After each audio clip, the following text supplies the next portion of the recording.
भारत के भूतपूर्व राष्ट्रपति जाकिर हुसैन ने जाट रेजिमेंट सेंटर बरेली उत्तर प्रदेश में अपने भाषण में कहा था कि जाटों का इतिहास भारत का इतिहास है। जाट रेजिमेंट का इतिहास भारतीय सेना का इतिहास है। पश्चिम में फ्रांस से लेकर पूर्व में चीन तक जाट बलवान जय भगवान का रणघोष गूंजता रहा है। जाट रेजिमेंट जिसकी स्थापना 1795 में हुई, आदर्श वाक्य संगठन व वीरता, युद्ध घोष जाट बलवान जय भगवान, मुख्यालय बरेली उत्तर प्रदेश, आकार 24 बटालियन के साथ देश की सबसे बड़ी रेजिमेंट, 97% जाट सैनिक जिसमें दिल्ली, पश्चिमी उत्तर प्रदेश, राजस्थान व हरियाणा के जाट लोग शामिल होते हैं। जाट रेजिमेंट भारतीय सेना की एक इन्फेंट्री रेजिमेंट है और भारत में सबसे पुरानी, सबसे अधिक पदक प्राप्त करने वाली रेजिमेंट में से एक है।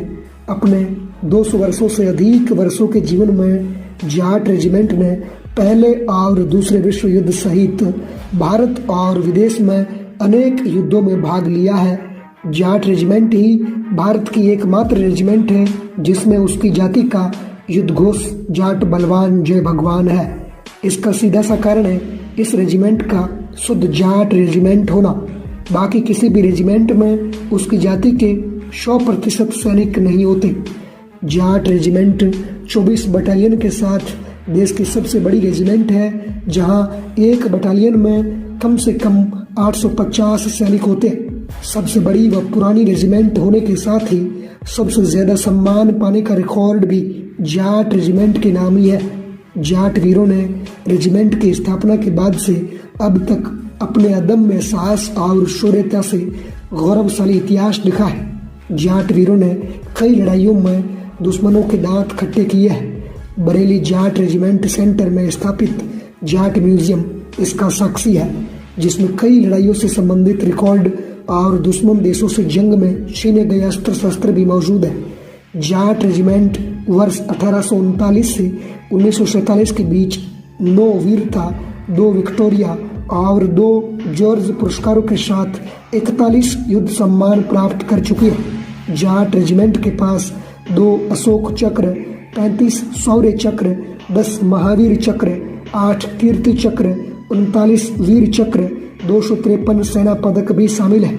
ये आंकड़े पुराने हैं। नए आंकड़ों के अनुसार जाट रेजिमेंट के पास इससे बहुत ज्यादा पदक है। इसके अलावा रेजिमेंट में 4 अर्जुन अवार्ड विजेता, 8 ओलंपियन, 2 हिंद केसरी, 1 ध्यानचंद अवार्ड विजेता, 1 तेनजिंग नोर्गे अवार्ड विजेता सहित बड़े पैमाने पर राष्ट्रीय और अंतर्राष्ट्रीय खिलाड़ी हैं। जाट रेजिमेंट ने समय समय पर अपनी शूरवीरता का परिचय दिया है। थोड़ी सी हिस्ट्री के बारे में बात करें तो इस रेजिमेंट को 1795 में कलकत्ता नेटिव मिलिट्री के नाम से बनाया गया था। बाद में इसका नाम बदल करके बंगाल आर्मी रखा गया। जाहिर सी बात है, उस वक्त बंगाल में ही अंग्रेजों का ज्यादा शासन था, तो उन्होंने वहीं से अपनी आर्मी को बनाना शुरू किया। 1857 की क्रांति हुई, देश में सब कुछ बदल गया। अंग्रेज समझ गए कि जाट लोगों ने उनको सबसे ज्यादा परेशान किया है और अगर उनको अपनी आर्मी मजबूत करनी है तो जाटों की भर्ती अपनी सेना में करनी पड़ेगी। इसके बाद अंग्रेजों ने इस रेजिमेंट में जाटों की भर्ती को तेज करना शुरू कर दिया और 1897 तक हालात ये हो गए कि बंगाल आर्मी की पूरी रेजिमेंट ही जाट रेजिमेंट बन गई और जाटों की रिक्रूटमेंट दिनों दिन बढ़ती ही जा रही थी। इसलिए अंग्रेजों ने इसे कम्प्लीटली जाट रेजिमेंट बना दिया। इस रेजिमेंट ने प्रथम विश्व युद्ध में हिस्सा लिया और फ्रांस, इराक और मिस्र तक लड़े। दूसरे विश्व युद्ध में भी शामिल हुई ये रेजिमेंट, जहां Singapore, Burma, Myanmar, north Africa और इथियोपिया तक लड़ी। इससे भी कहीं बड़ी एक लड़ाई जिसको हमेशा हमेशा याद किया जाएगा वो है बैटल ऑफ काबुल। मोहम्मद गजनवी का नाम तो आप सब लोगों ने सुना होगा, जिसने हमारे सोमनाथ मंदिर को बार बार लूटा था। वो सोमनाथ मंदिर के द्वार निकाल करके अफगानिस्तान लेके चला गया। बाद में उन द्वार को वहां महमूद II के मकबरे पर लगा दिया गया था, जो हर एक भारतीय के लिए बड़ी शर्म की बात थी। अंग्रेज जानते थे कि वो द्वार कितने कीमती है और भारतीयों के पहचान से भी जुड़े हुए हैं। अंग्रेजों ने उन द्वारों को वापस लाने के लिए चुना जाट रेजिमेंट को और 1842 में बैटल ऑफ काबुल होती है। ये रेजिमेंट अफगानिस्तान में घुस करके वहाँ की आर्मी को हरा करके वो द्वार वापस भारत लेके आ जाती है।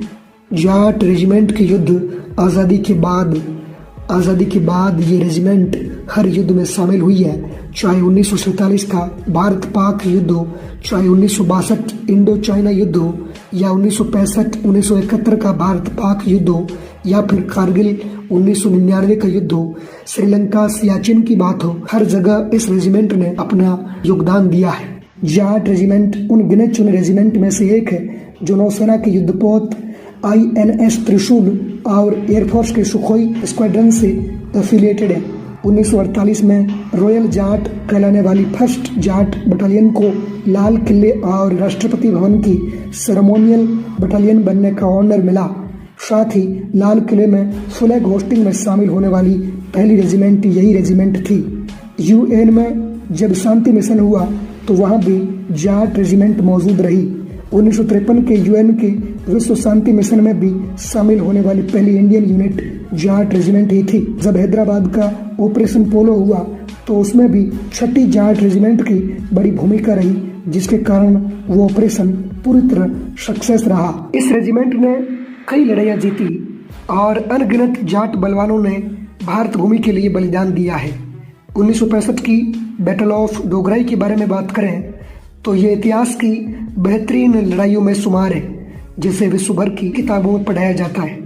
डोगराई की लड़ाई भारतीय सैन्य इतिहास की सबसे खूनी लड़ाइयों में से एक है। ये लड़ाई लाहौर के पास डोगराई नामक जगह पर लड़ी गई थी, जब जाट रेजिमेंट के 500 योद्धाओं ने 9000 पाकिस्तानी सैनिकों को मैदान छोड़ने पर मजबूर कर दिया और लाहौर पर तिरंगा फहरा दिया। इस युद्ध में जाट रेजिमेंट के करीब 80 जाट बलवान शहीद हुए थे, जबकि 360 से भी ज़्यादा दुश्मन सैनिक मारे गए थे और 150 पाकिस्तानी सैनिक पकड़े गए। भारत पाकिस्तान युद्ध 1971 में अगर जाट रेजिमेंट की 4थी जाट बटालियन नहीं होती तो आज फाजिल्का जो वर्तमान पंजाब में है वो पाकिस्तान में होता। पाकिस्तानी सेना के रिटायर्ड मेजर जनरल फैजल मुकीम खान ने अपनी पुस्तक पाकिस्तान क्राइसिस इन कमांड में 1971 की मुठभेड़ के बारे में जाट रेजिमेंट के ऊपर लिखा है कि हमारी हार का मुख्य कारण था हमारा जाटों से आमने सामने युद्ध करना। हम उनके आगे कुछ भी करने में असमर्थ थे। हमने 3 दिसंबर 1971 को अपनी पूरी इन्फेंट्री ब्रिगेड के साथ भारतीय सेना पर हुसैनीवाला के पास हमला किया और कुछ ही देर में हमने भारतीय सेना के पांव उखाड़ दिए। उनकी अधिकांश महत्वपूर्ण सुरक्षा चौकियां अब हमारे कब्जे में आ चुकी थी। जल्द ही हमारी सेना कौसर-ए-हिंद पोस्ट के समीप जा पहुंची। वहां पर भारतीय सेना की जाट रेजिमेंट की एक छोटी सी टुकड़ी उस पोस्ट पर तैनात थी। एक छोटी सी गिनती वाली जाट रेजिमेंट की टुकड़ी ने लोहे की दीवार बनकर पाकिस्तानी सेना पर भूखे शेरों की तरह आक्रमण कर लिया। ये सभी सैनिक जाट थे। यहाँ एक आमने सामने की भयंकर लड़ाई हुई। इस आर पार की लड़ाई में जाट सैनिक इतनी बेमिसाल बहादुरी से लड़े कि हमारी सारी महत्वाकांक्षाएं, हमारी सारी आशाएं धूमिल हो उठी। हमारी उम्मीदों पर पानी फिर गया। हमारे सभी सपने चकनाचूर हो गए। सन 1999 कारगिल के युद्ध में भी 35% जाट शहीद हुए थे। जाट रेजिमेंट के ही कैप्टन सौरभ कालिया और उनके जैसे मतवालों की टोली ही सबसे पहले पाकिस्तान से भिड़ी थी और कारगिल की साजिश को बेपर्दा कर दिया था। कारगिल युद्ध 1999 में जाट रेजिमेंट की 5 बटालियन अग्रिम मोर्चों पर जंग लड़ी थी और उस जज्बे व बहादुरी का परिचय दिया जिसके लिए ये रेजिमेंट पहचानी जाती है। जाट बलवान जय भगवान।